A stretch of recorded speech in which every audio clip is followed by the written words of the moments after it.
Escola Bíblica Dominical, fonte de aprendizado do Departamento de Ensino Bíblico da Igreja Evangélica Assembleia de Deus em Londrina, Estado do Paraná. Meu caro professor, meu caro aluno, eu quero lhe cumprimentar com a gloriosa paz do Senhor Jesus Cristo. Nós estaremos hoje estudando mais uma das nossas lições da Escola Dominical, a lição de número 3 deste trimestre, que é do dia 17 de outubro de 2021, cujo título é A Conversão de Saulo. A leitura bíblica em classe está no livro de Atos dos Apóstolos, capítulo 9, versículo 1 ao 9, que diz assim: E Saulo, respirando ainda ameaças e mortes contra os discípulos do Senhor, dirigiu-se ao sumo sacerdote e pediu-lhe cartas para Damasco, para as sinagogas, a fim de que, se encontrasse alguns daquela seita, quer homens, quer mulheres, os conduzisse presos a Jerusalém. E indo no caminho, aconteceu que, chegando perto de Damasco, subitamente o cercou um resplendor de luz do céu. E caindo em terra, ouviu uma voz que lhe dizia: Saulo, Saulo, por que me persegues? E ele disse: Quem é, Senhor? E disse o Senhor: Eu sou Jesus a quem tu persegues. Duro é para ti recalcitrar contra os aguilhões. E ele, tremendo e atônito, disse: Senhor, que queres que te faça? Que queres que faça?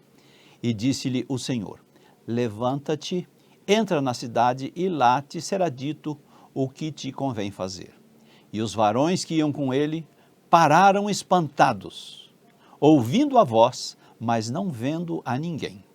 E Saulo levantou-se da terra e, abrindo os olhos, não via a ninguém. E guiando-o pela mão, o conduziram a Damasco. E esteve 3 dias sem ver, e não comeu e nem bebeu.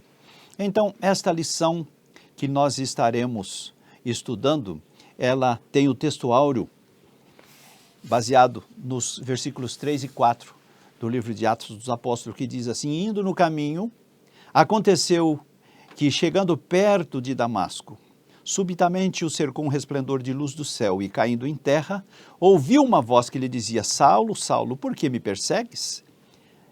Atos capítulo 9, versículos 3 e 4, que nós já lemos na nossa lição bíblica em classe. A verdade prática nos diz que a verdadeira conversão a Cristo leva em conta o arrependimento, a fé em Jesus e uma completa transformação no pensamento e ação do homem. Essa lição tem ainda um objetivo geral, que é asseverar que a salvação é por meio da graça, acompanhada de arrependimento e fé do pecador. Isto como resposta à salvação. Mas ela tem ainda 3 objetivos específicos. O primeiro dele é apresentar a conversão de Saulo como ato da graça de Deus. O segundo é relacionar a conversão de Saulo com a doutrina bíblica da conversão. E o terceiro deles é elencar 3 faculdades interiores que são transformadas na conversão. Vamos então à nossa introdução.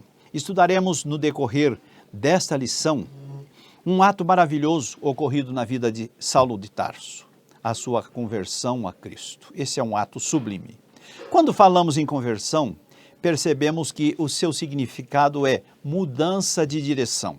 É alguém que seguia para a direção norte e volta-se para a direção sul, muda-se bruscamente para a direção contrária.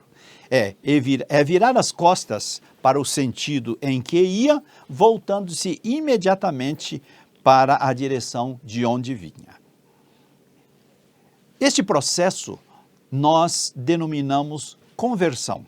E foi exatamente isso que aconteceu na vida de Saulo. Sua conversão foi indiscutivelmente um dos mais importantes acontecimentos da história do cristianismo. Podemos perceber que ele era um dos maiores perseguidores dos cristãos, mas seu inesperado encontro com Cristo tocou profundamente nas suas 3 faculdades interiores. Que faculdades são estas? Faculdade intelectual, emocional e volitiva, ou seja, a faculdade das vontades. Mas sobre isso falaremos um pouco mais à frente. Após esse encontro, ele torna-se um dos mais célebres defensores da doutrina cristã. Veremos no decorrer dessa lição como ele passou por uma mudança radical na sua forma de pensar acerca de nosso Senhor Jesus Cristo. Na estrada de Damasco, de um modo poderoso, Jesus chamou a atenção de Saulo, alcançando a sua razão e o seu entendimento. E este, por sua vez, mudou de atitude por intermédio de uma impactante experiência sobrenatural. Por um lado, Cristo toma a iniciativa em confrontá-lo. Por outro lado, Saulo responde prontamente com arrependimento e fé. A sua faculdade intelectual foi regenerada, pois seu encontro com o Senhor trouxe luz à sua mente. A sua faculdade emocional foi afetada, pois ao longo da vida do apóstolo, vemos a sua profunda tristeza por ter perseguido os irmãos em Cristo. E, finalmente, sua faculdade volitiva, sua faculdade da vontade, foi tocada, pois dali em diante ele só sente vontade de desgastar-se e se deixar desgastar pela causa do Evangelho. Desta forma, nada mais lhe interessa, a não ser pregar o Evangelho de Cristo, o crucificado. Vamos então para a nossa primeira parte, a conversão de Saulo, um ato da graça de Deus. O primeiro subponto fala sobre a conversão de Saulo e sua experiência sobrenatural. O Dr. Lucas, o médico amado, relata a história de sua viagem a Damasco a fim de perseguir os cristãos, com o intuito de até exterminá-los, mas foi surpreendido por uma experiência pela qual ele nunca tinha passado. Ele imaginava uma coisa, uma viagem de uma forma e aconteceu exatamente diferente. Tempos depois, ele mesmo passa a testificar a respeito do acontecido. Já convertido, quando ele ouviu a voz de Deus que se converteu, então ele passa a fazer este relato. E este relato foi quando ele ouviu literalmente a voz da pessoa de Jesus Cristo ressurreto, que o despojou do seu ego arrogante. Ele teve uma visão que o fez compreender quem era Jesus e sua obra redentora no Calvário. Em Atos 9:3, é descrita a sua impactante experiência sobrenatural na estrada de Damasco.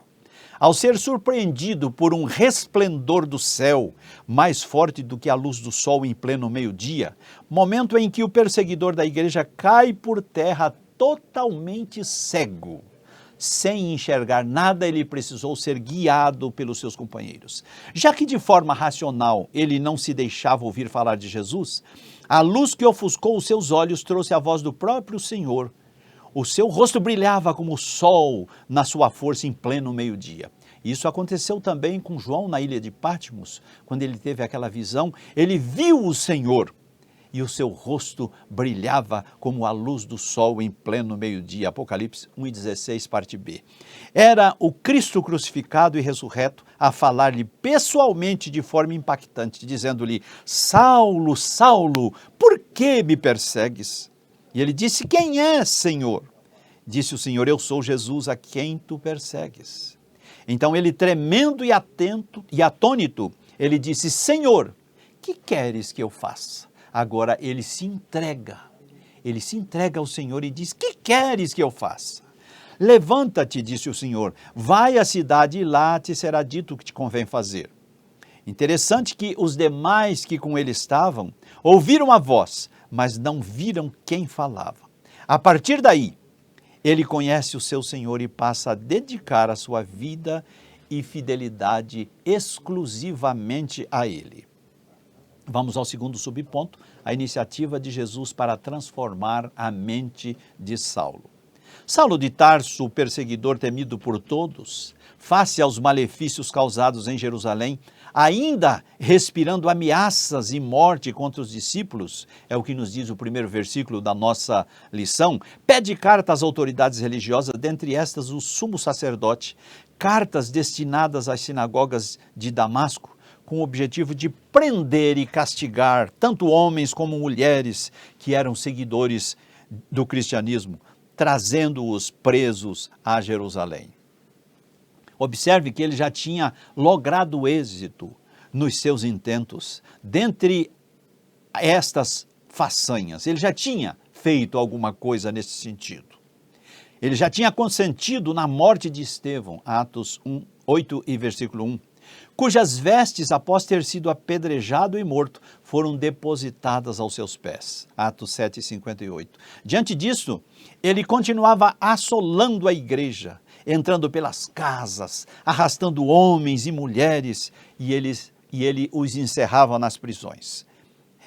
Atos 8 e 3, com um coração duro e cruel, revestido de autoridade farisaica, ele persegue então os seus objetivos. Mas como ainda não cria na mensagem do Cristo ressurreto, Jesus então resolve confrontá-lo pessoalmente. Por isso que o Senhor disse: duro é para ti recalcitrar contra os aguilhões. Na marcha rumo a Damasco, ele se depara com uma visão forte e impactante.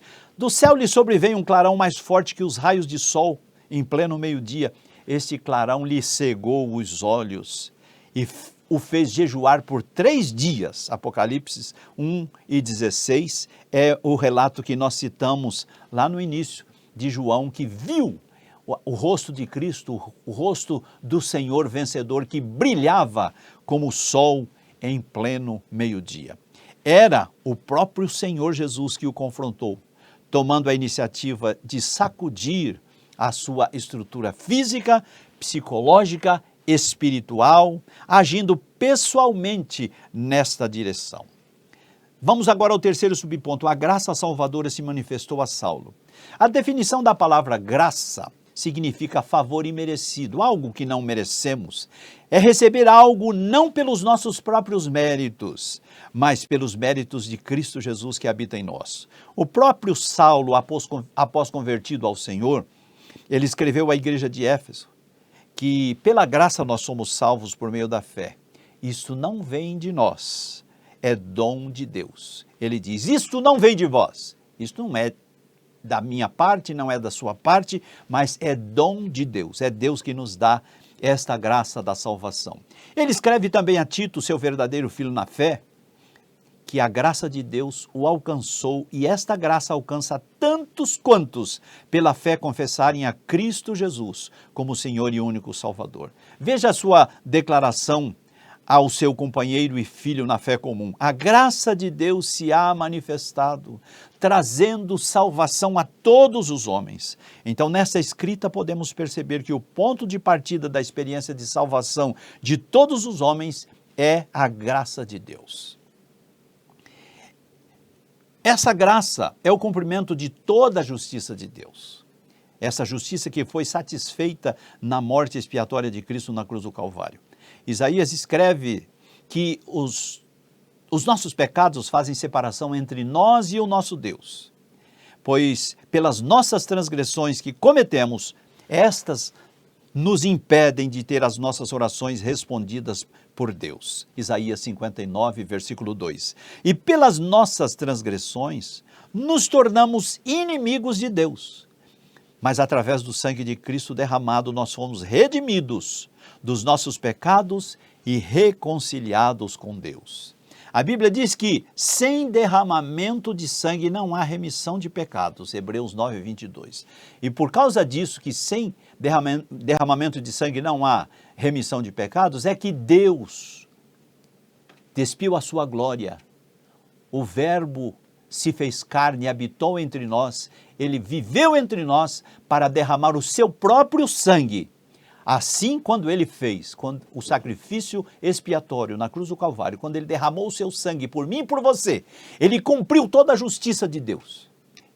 Então, assim podemos constatar que o sangue de Jesus, derramado em nosso lugar, aplacou toda a ira de Deus que pairava sobre a humanidade caída. Então, a justiça divina foi feita. A remissão de pecados foi pago com sangue, mas com o sangue do Cordeiro Imaculado. Jesus, o Filho de Deus, morreu em nosso lugar. No discurso de Pedro em Jerusalém, conforme Atos 2, 22 a 23, ele disse que Jesus Nazareno foi entregue segundo o conselho e presciência de Deus. O Verbo se encarnou, habitou entre nós e foi morto pelas mãos de homens ímpios. Era o próprio Deus pagando a nossa conta. Percebemos que nessa graça aqui manifestada, o mérito é somente de Cristo. Veja bem, nós temos uma dívida para com Deus. Essa dívida é impagável, não temos como pagar. Mas aí este Deus se encarna, vem, derrama o seu sangue, paga a nossa dívida e nos reconcilia consigo próprio.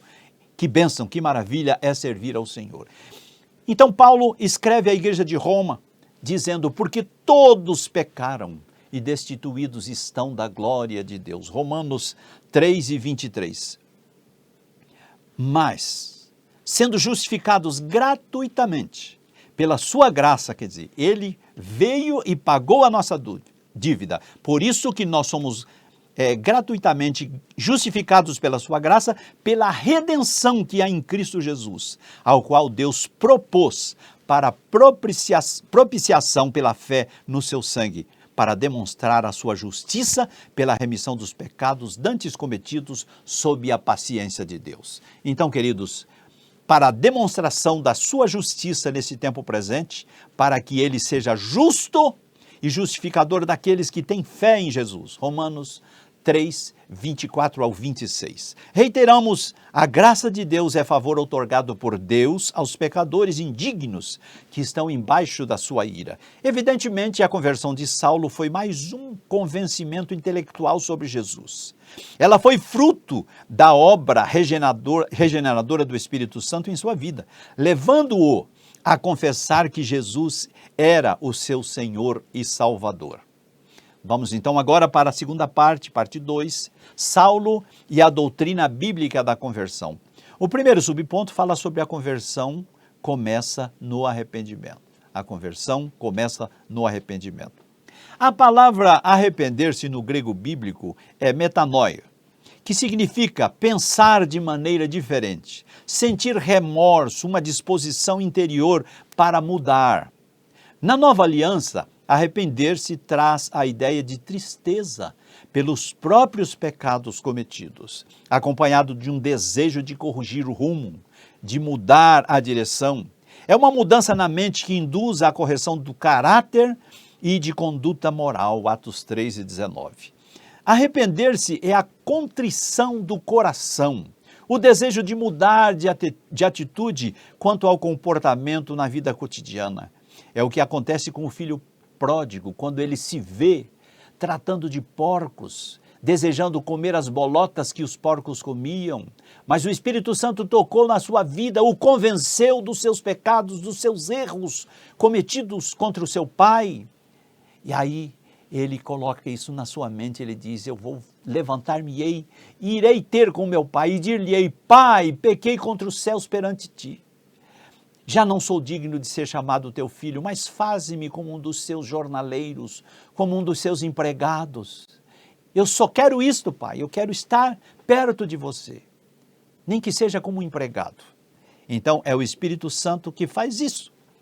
Isto é obra do Espírito Santo que convence o homem do pecado, da justiça e do juízo. João capítulo 16, versículos 7 e 8. Sem nenhuma sombra de dúvida, a conversão é uma parte do processo de salvação do pecador. Ela assinala o início do despojamento do velho homem e aponta para o revestimento do novo homem, que, segundo Deus, é criado em verdadeira justiça e santidade. Efésios capítulo 4, versículos 22 ao 24. Vamos agora para o segundo subponto. A conversão de Saulo promoveu uma transformação pessoal. Quando o Senhor Jesus confrontou Saulo de Tarso, ele teve uma experiência sobrenatural e impactante na sua vida. E isso o fez indagar ao Cristo ressurreto sobre o que deveria fazer. De uma vontade egoísta e individualista, ele passa agora a demonstrar uma completa resignação à vontade soberana de Cristo. Agora ele não tem mais vontade, desejo de fazer aquilo que lhe interessa, mas ele tem desejo de fazer a obra de Cristo, a obra do Cristo ressurreto. Foi exatamente isso que aconteceu com o perseguidor da igreja. o forte resplendor da luz do céu, cegou-lhe os olhos carnais e, abrindo-lhe os olhos espirituais, o fez ver a Cristo ressuscitado, para conhecê-lo e confessá-lo como Senhor e Salvador da sua vida. Versículo 3 da nossa lição.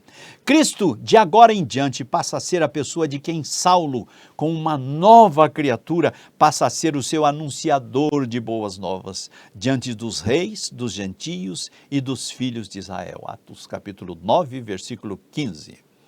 Vamos ao terceiro subponto. A conversão faz parte da doutrina bíblica da salvação.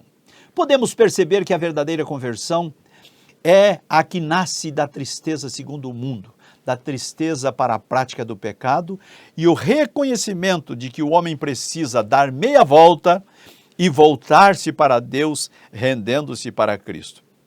É aquilo que os soldados fazem numa ordem de comando: meia volta, vou ver. Ele se volve para o sentido contrário, para o sentido das suas costas. E é assim que nós fizemos, eu e você, quando aceitamos a Cristo. Nós que caminhávamos a passos largos para o inferno, ao nos converter a Cristo, nós viramos as costas para o mundo e agora caminhamos a passos largos para o céu. Estamos esperando Jesus, que a qualquer momento voltará para buscar a sua igreja, e nós fazemos parte dela.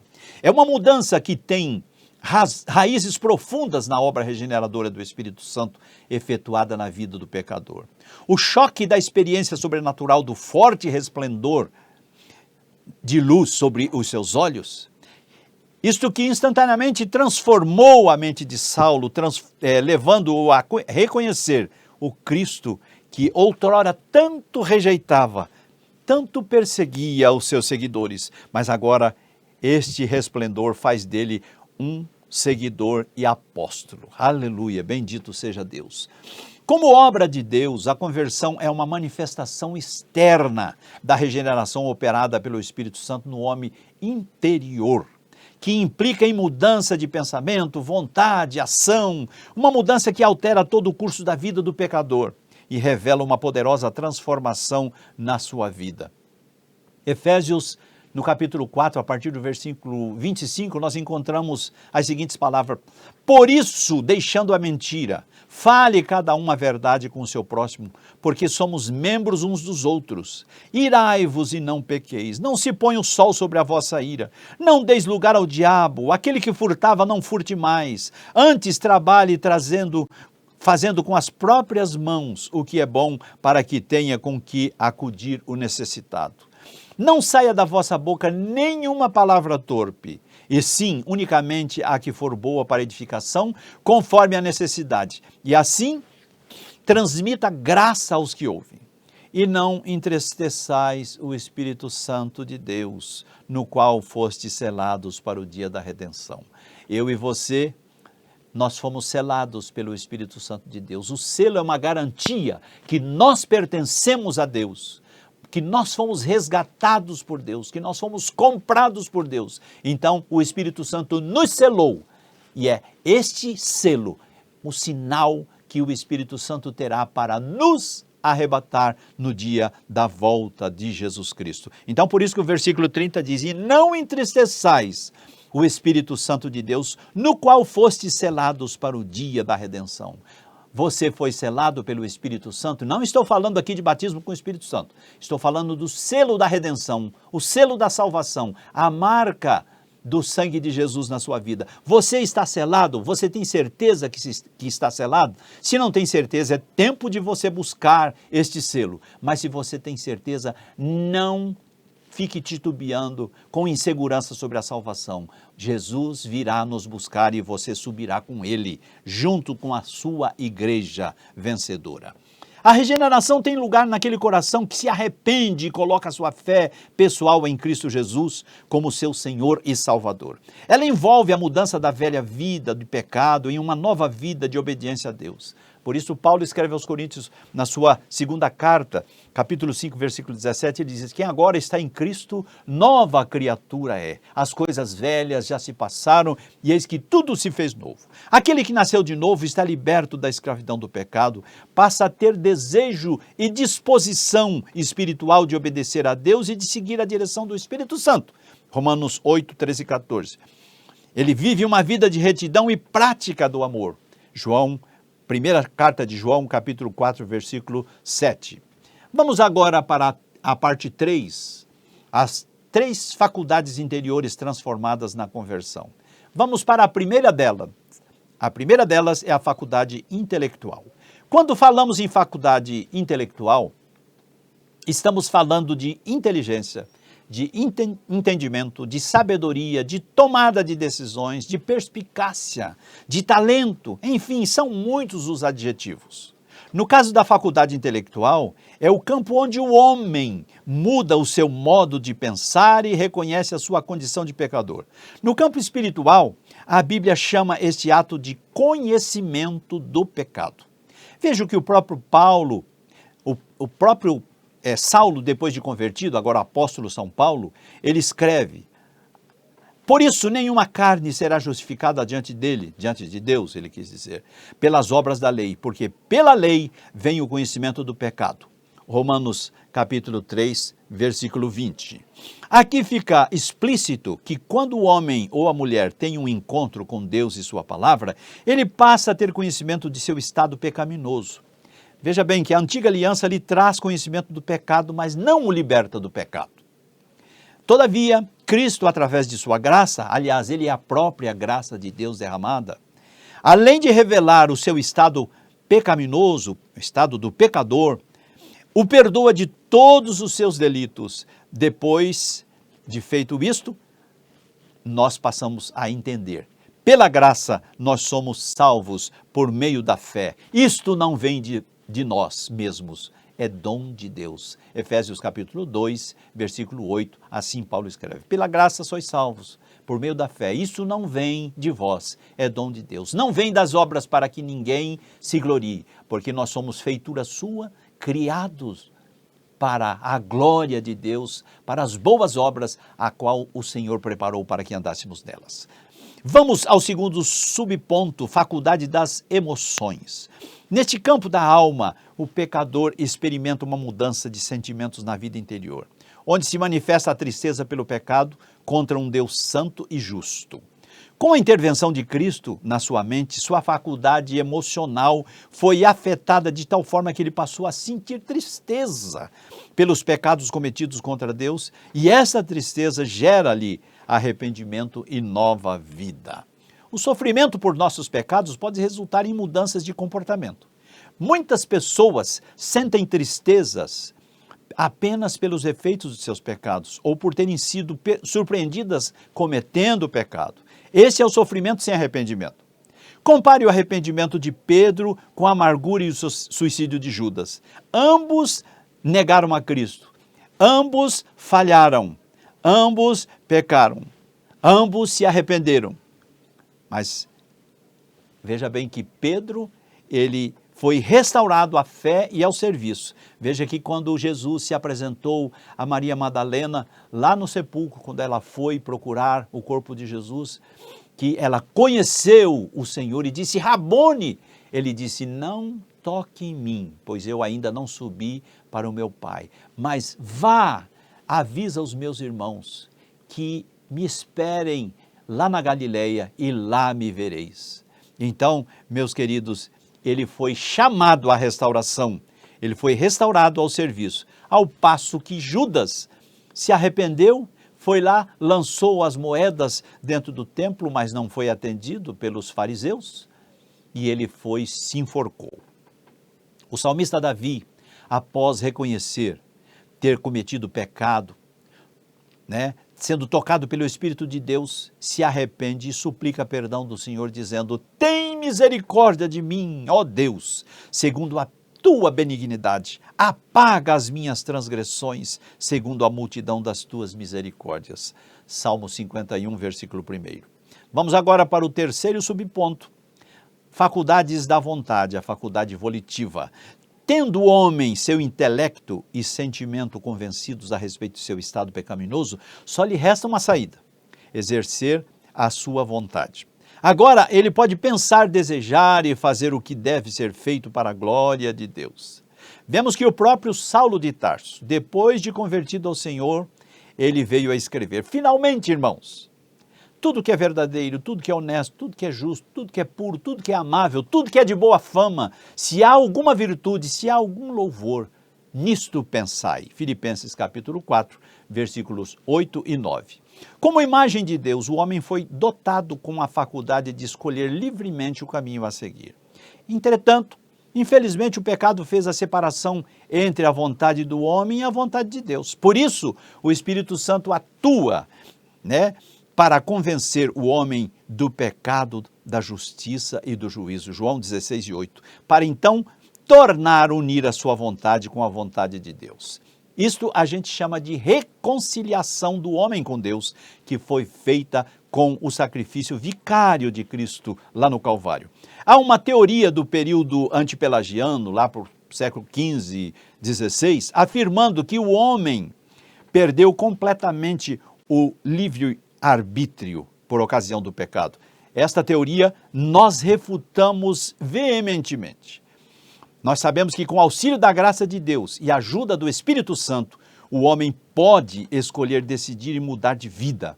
O livre-arbítrio que foi concedido por Deus continua valendo. Podemos sim fazer valer a faculdade da vontade, a vontade humana. Veja bem que quando Deus nos criou, Ele nos criou e nos deu esse livre-arbítrio. A escolha de obedecer ou desobedecê-lo, E esse livre-arbítrio continua ainda valendo. O homem tem sim a possibilidade de mudar de vida, de exercer a sua vontade própria, isto influenciado pelo Espírito Santo, que muda o seu caráter e a sua forma de pensar. Vamos então para a conclusão, queridos. A conversão de Saulo foi provocada pelo impacto do esplendor de luz que ofuscou a sua visão e o obrigou a reconhecer que não podia mais lutar contra Cristo. A conversão, portanto, é uma obra divina em que o homem responde com arrependimento e fé.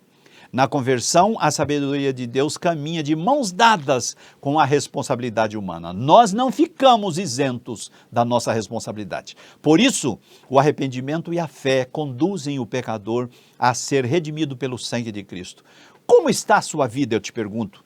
Como está a sua vida de comunhão, de intimidade com Deus? Jesus já nos reconciliou. Ele nos reconciliou com o Pai através do seu sangue que foi derramado na cruz do Calvário. E fez isto para preparar-nos para a sua volta que acontecerá a qualquer momento. Ele nos arrebatará para si. Jesus está voltando. Você está preparado? Se não está pronto, prepara-te, porque esta é uma oportunidade singular. Pense nisso, volte-se para Cristo, decida-se para Cristo, siga o conselho do Espírito Santo. Se hoje ouvires a voz do Espírito Santo, não endureça o teu coração. Que Deus te abençoe. Até a próxima aula.